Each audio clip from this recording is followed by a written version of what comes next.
ಅನಾಮಿಕ, ನೀನೊಂದು ಪನ್ನೀರು ಹೂವಿನಂತೆ ಸುಂದರವಾಗಿರುವಳು. ರೋಜಾ ಹೂವಿನ ಎಸಳುಗಳಂತೆ ಇವಳ ಮನಸ್ಸು ಮೃದುವಾಗಿರುವುದೆಂದು ನನ್ನ ಮನಸ್ಸು ಹೇಳುತ್ತೇನೆ. ಅದಕ್ಕೆ ಏನು ಅವಳ ಬರುವಿಕೆಯನ್ನು ಕಾಯುವುದು ನನಗೆ ಹಿತವೆನಿಸುತ್ತದೆ.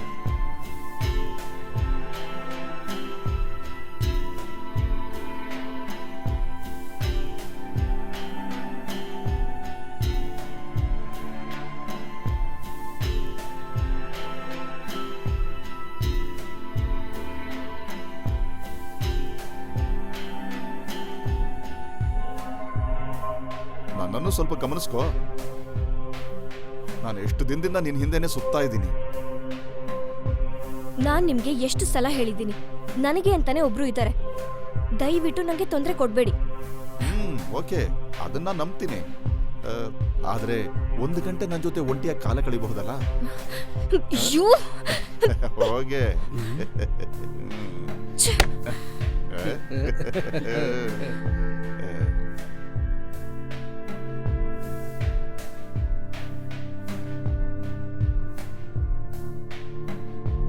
ಯಾಕೆ ಇವತ್ತಿಷ್ಟು ಲೇಟ್? ಏನಾಯ್ತು?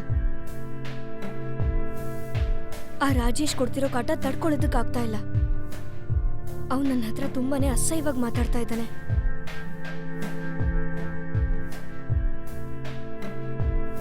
ಅವನನ್ನ ನಾನು ನೋಡ್ಕೋತೀನಿ. You relax.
ಮಗ ಸಖತ್ ಮ್ಯಾಟ್ರ್ ಅಲ್ಲ ಮಗ, ಮೇಡಮ್ ಕಡೆ.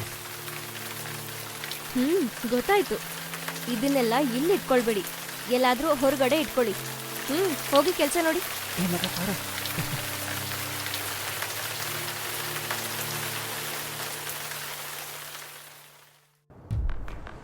ಏಯ್ ನಿಲ್ಸೋ. ಏನ ಹುಡುಗರಿಗೆ ಮರ್ಯಾದೆ ಕೊಟ್ಟು ಮಾತಾಡ್ಬೇಕಂತ ಗೊತ್ತಾಗಲ್ಲ. ನೀನ್ ಯಾರಲ್ಲ? ಅದನ್ನ ಕೇಳೋ ಅಧಿಕಾರ ನನಗಿದೆ ಕಣೋ. ಏಯ್ ಏಯ್ ನೀನೇನು ಯಾರ ಮೇಲೆ ಕೈ ಹಾಕ್ತಿದ್ಯಾ? ಗಲಾಟೆ ಯಾರ್ಯಾದ? ಹುಡುಗರನ್ನ ಮಾತಾಡ್ತಾನೆ ನೋಡಿ. ಏಯ್ ಹೊಡ್ರಿ ಹೊಡ್. ಇನ್ನೊಂದ್ಸಲ ಅವಳು ಹೋದ್ರೆ ಹೋಗಪ್ಪ ಅಷ್ಟೇ. ಹೋಗಿ ಹೋಗಿ ಎಲ್ಲ ಹೋಗಿ ಎಲ್ಲ ಗಾಡಿ ತೆಗಿ, ಗಾಡಿ ತೆಗಿ. ಹೊಡಿ ಹೊಡಿ ಹೊಡಿ ಹೋಗಪ್ಪ.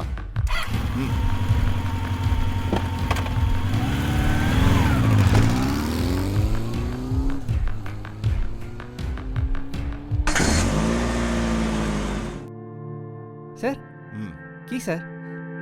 ಎಲ್ಲ ತೋರಿಸ್ದ್ಯಾ? ಹಾಂ ತೋರಿಸ್ದೆ ಸರ್. ಹಾ ದೀಪಕ್, ಅನಾಮಿಕನ ನಾನು ಕರೆದೆ ಅಂತ ಹೇಳು. Okay sir.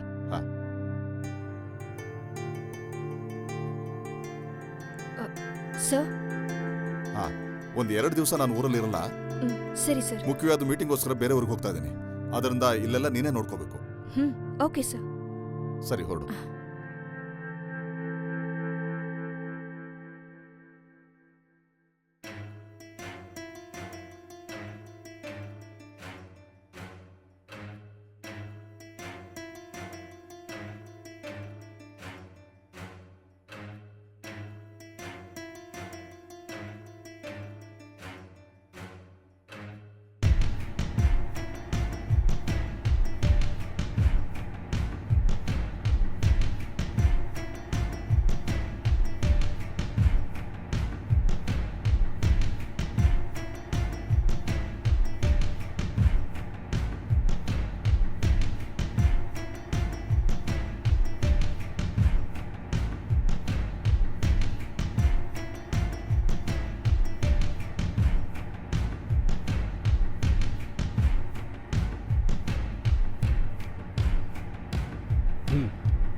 ಯಾ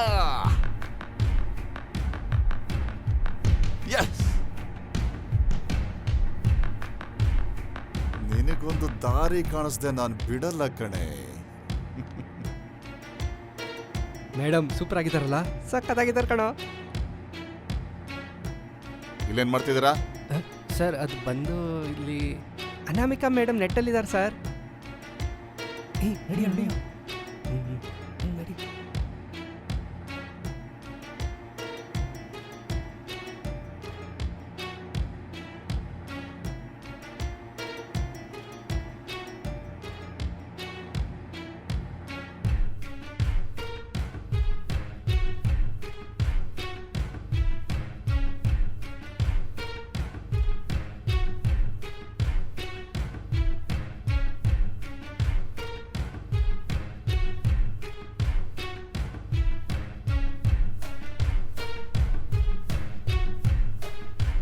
ಆ ಘಟನೆ ನನ್ನನ್ನು ಘಾಸಿಗೊಳಿಸ್ಬಿಡ್ತು.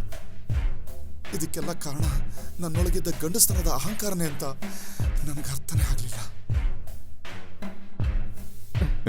ಅಮ್ಮ ಅಯ್ಯೋ ದೇವ್ರೆ, ಏನಾಯ್ತು ನಿನಗೆ? ಯಾರ ಹತ್ರ ಜಗಳ ಆಡ್ಕೊಂಡ್ಯಾ?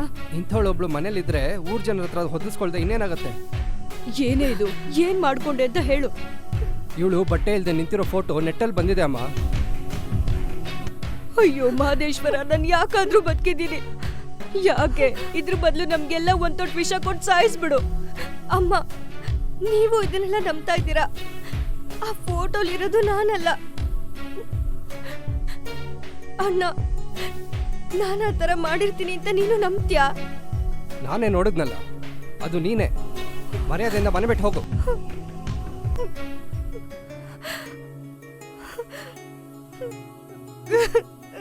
ಅಯ್ಯೋ ಮಹದೇಶ್ವರ, ನನ್ನ ಕುಟುಂಬದ ಮಾನ ಮರ್ಯಾದೆ ಎಲ್ಲ ಹೋಯ್ತು. ಅಪ್ಪ ಅಪ್ಪ.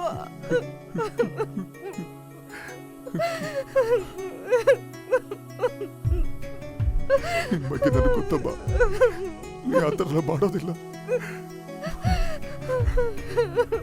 ಇದು ಯಾರು ಮಾಡಿದ್ರು ಸರಿ, ದೇವರು ನನ್ನ ಶಿಕ್ಷಿಸ್ತಾನೆ.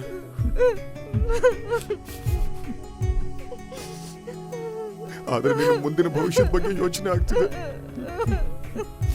ಅದನ್ನ ನೆನ್ಸ್ಕೊಂಡ್ರೆ ನನಗೆ ತಡ್ಕೊಳಕ್ಕಾಗ್ತಿಲ್ಲ.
ಸಮಯದಲ್ಲಿ ಅವಳ ಜೊತೆ ಏನ್ ಮಾತಾಡ್ಬೇಕಂತ ಗೊತ್ತಾಗದೆ ತುಂಬಾ ಗಲಿಬಿಲಿ ಆಗ್ಬಿಟ್ಟೆ.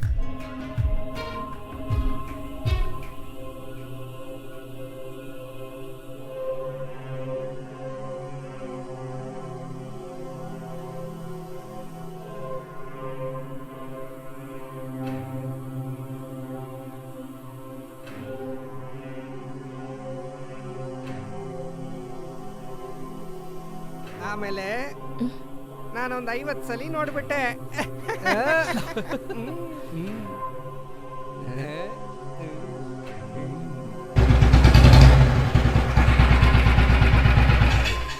ತುಂಬಾ ದಿವಸದಿಂದ ನಿನ್ನ ನೋಡ್ಬೇಕಂತ ಆಸೆ ಪಟ್ಟೆ. ನನ್ನ ಹೆಸರು ವಿನೋದ್ ಅಂತ. ನಾನ್ ನಿನ್ ಹತ್ರ ನಿನ್ ಹೆಸರು ಕೇಳಿದ್ನಾ? ಏಯ್, ಇದನ್ನೆಲ್ಲ ಬೇರೆ ಯಾರ ಹತ್ರ ಆದ್ರೂ ಇಟ್ಕೋ. ಅಯ್ಯೋ ಹೋಗೆಲ್ಲ, ದೊಡ್ಡ ಪತಿವ್ರತೆ ತರ ಆಡ್ಬೇಡ. ನಿನ್ ರೇಟ್ ಎಷ್ಟು ಅಂತ ಹೇಳು. ಹೋಗೋ.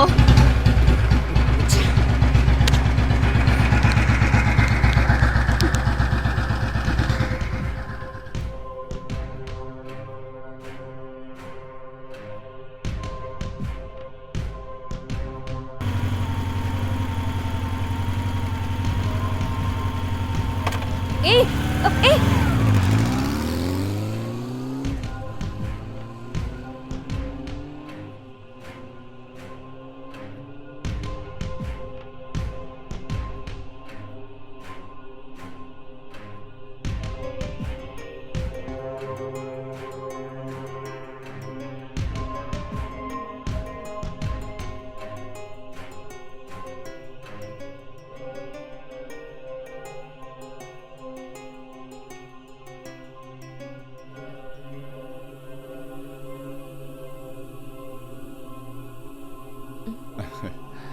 ಹದಿನಾಲ್ಕನೇ ತಾರೀಕು ಹೋಗೋ ಟ್ರಿಪ್ಪಲ್ಲಿ ನಾನೊಂದು ಚಿಕ್ಕ ಚೇಂಜಸ್ ಮಾಡಿದ್ದೀನಿ.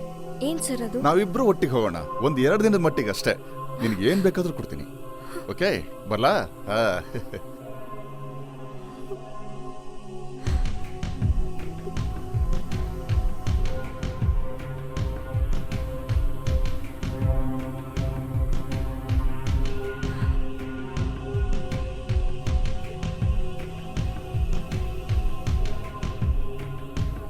ವಾಟ್ಸಪ್ಪಲ್ಲಿ ಈಗ ನೀವೇ ಫೇಮಸ್ಸು.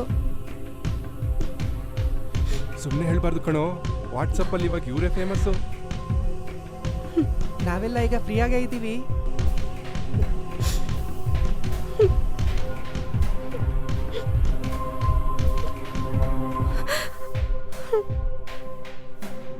ಕೊನೆಗೆ ನನ್ನ ಮನಸ್ಸಿನಲ್ಲಿರೋದನ್ನ ಅವಳ ಹತ್ರ ಹೇಳಬೇಕು ಅಂತ ನಿರ್ಧಾರ ಮಾಡಿಬಿಟ್ಟೆ.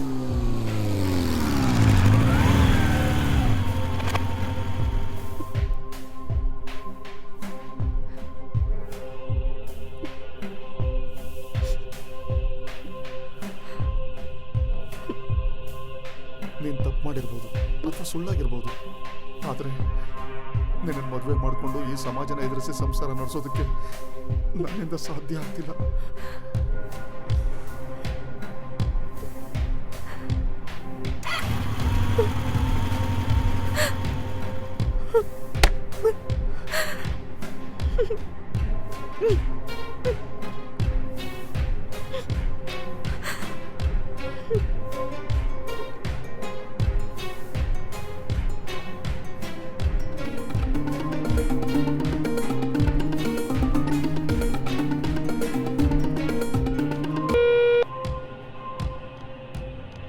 ವಾಟ್?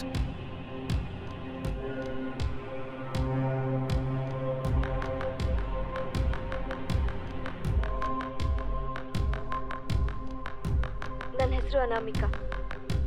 ನನ್ನ ಮುಖ ನೆನಪಿದ್ಯಾ? ಹೇಗೆ?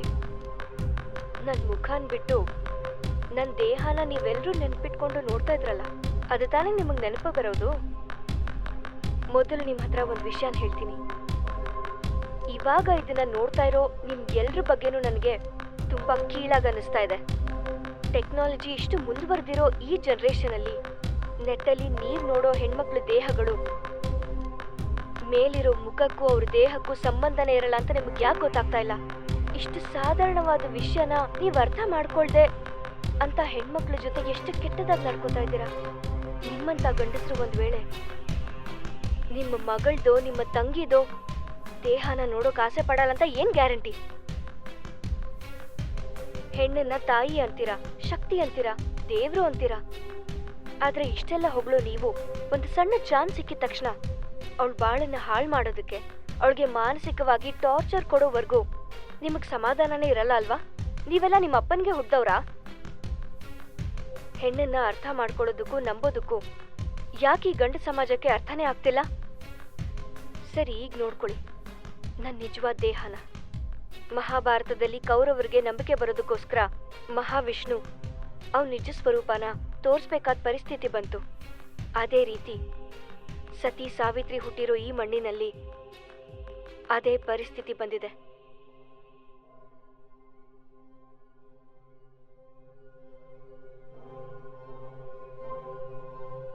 ನೋಡಿ, ನೋಡ್ಕೊಳ್ಳಿ, ಇದೇನ ನಿಜವಾದ ದೇಹ.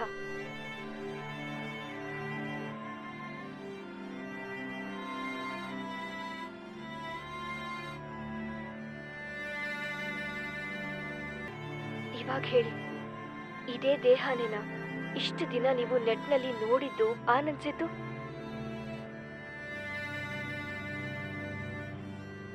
ಈಗ ನನ್ನ ನಿಜವಾದ ದೇಹನ ನಿಮ್ ಎಲ್ರ ಮುಂದೆನೂ ಪ್ರದರ್ಶನ ಮಾಡಾಯ್ತು.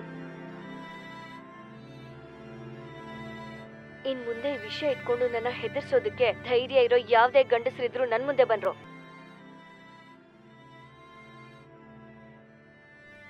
ಅವಳು ಆ ರೀತಿ ದೃಢವಾದ ನಿರ್ಧಾರ ತಗೊಳ್ಳೋದಕ್ಕೆ ನಾನು ಒಬ್ಬ ಕಾರಣ ಅಂತ ನನಗಾಗ ಅರ್ಥ ಆಯ್ತು.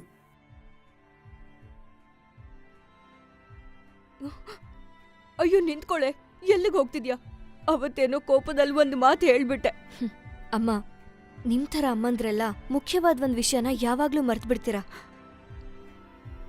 ಬೆಳೀತಾ ಇರೋ ಒಂದ್ ಹುಡುಗಿಗೆ ಅವಳ ಬೆಸ್ಟ್ ಫ್ರೆಂಡು ಅವ್ರ ಅಮ್ಮನೇ ಆಗಿರ್ತಾಳೆ.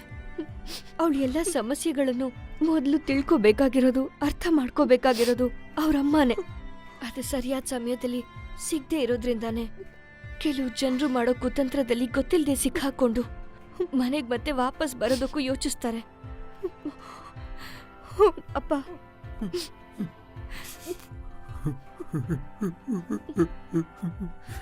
ಹೇಳಮ್ಮ ಮಗಳೇ. ನೀವೊಬ್ರೇಪ ನನ್ನ ಅರ್ಥ ಮಾಡ್ಕೊಂಡಿರೋದು. ನಾನು ಆತ್ಮಹತ್ಯೆ ಮಾಡ್ಕೊಳ್ದೇ ಇರೋದು ನೀವ್ ಬೇಜಾರು ಮಾಡ್ಕೊಳ್ತಿರೋ ಅನ್ನೋ ಒಂದೇ ಕಾರಣಕ್ಕೆ. ನನಗೆ ಆಶೀರ್ವಾದ ಮಾಡಿಪ್ಪ. ನಾನು ಇನ್ಮೇಲೆ ಉಳ್ಕೊಳ್ಳೋಕೆ ಒಂದು ಲೇಡೀಸ್ ಹಾಸ್ಟೆಲ್ ಇದ್ರೆ ಸಾಕು. ನಿನಗೆ ಯಾವ ಕೊರತೆನೂ ಆಗಲ್ಲಮ್ಮ, ನೀನು ಚೆನ್ನಾಗಿರ್ತೀಯ. ಬರ್ತೀನಿಪ್ಪ.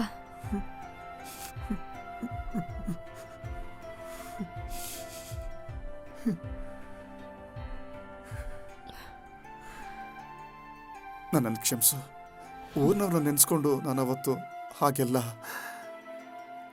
ನಮ್ಮ ಮದುವೆ ಬಗ್ಗೆ ಮಾತಾಡಿ ಮುಗಿಸೋಣ ಅಂತ ನಾನು ಇಲ್ಲಿಗೆ ಬಂದೆ. ಆದ್ರೆ ನಿನ್ನಂತ ಒಬ್ಬ ಷಂಡನ್ನ ಯಾವ ಹುಡುಗಿ ಮದ್ವೆ ಆಗ್ತಾಳೆ?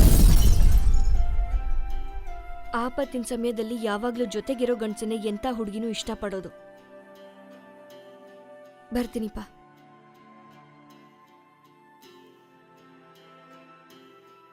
ಗಂಡು ಸಮೂಹನೇ ಪೂರ್ತಿಯಾಗಿ ನಾಚ್ಕೊಳ್ಳೋ ಹಾಗೆ ಮಾಡಿದ ಅನಾಮಿಕ ಆಗಿ ಬದಲಾದ. ಆವಾಗ ನನಗೆ ಅರ್ಥ ಆಯಿತು, ಈ ಶತಮಾನದ ಹೆಣ್ಣು ಇವಳು ಅಂತ. ಈ ಥರದ ಒಬ್ಬ ಹೆಣ್ಣನ್ನೇ ಎಲ್ಲ ಗಂಡಸರು ಇಷ್ಟಪಡೋದು. ಕಾಯ್ತಿರ್ತೀನಿ, ಅವಳಿಗೋಸ್ಕರ ಈ ಜೀವನ ಪೂರ್ತಿ ಕಾಯ್ತಿರ್ತೀನಿ. ಇದು ಎಲ್ಲರಿಗೂ ಒಂದು ಪಾಠ ಆಗಬೇಕು. ನಾನು ಅನುಭವಿಸಿದ ನೋವನ್ನು ನೀವು ಯಾರೂ ಅನುಭವಿಸಬಾರ್ದು. ಇದು ನೆನಪಿನಲ್ಲಿರಲಿ.